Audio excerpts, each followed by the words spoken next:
জীবনে তো অনেক ধরনেরই ভর্তা খেয়েছি আমরা সবাই, তাই না? কিন্তু মরিচ পাতার ভর্তা কে কে খেয়েছেন আমাকে অবশ্যই জানাবেন। আসসালামু আলাইকুম সবাইকে, কেমন আছেন সবাই?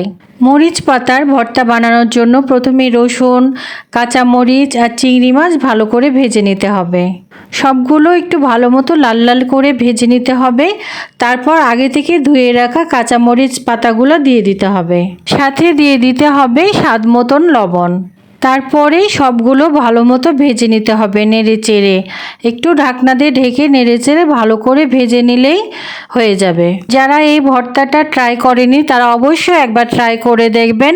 অসম্ভব স্বাদের আর টেস্টি একটা ভর্তা।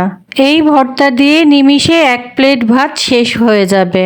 আমার ভিডিও দেখে যারা এই রেসিপিটা ট্রাই করবেন তারা অবশ্যই আমাকে কমেন্টের মাধ্যমে জানাবেন আপনাদের কাছে এই রেসিপিটা কেমন লেগেছে। আমার কাছে তো ভীষণ ভালো লাগে। ভেজে নেওয়ার পরে ব্লেন্ড করে নিলেই হয়ে যাবে ভর্তা তৈরি। তো আজকের ভিডিও এই পর্যন্তই। ততক্ষণ ভালো থাকবেন। আল্লাহ হাফেজ সবাইকে।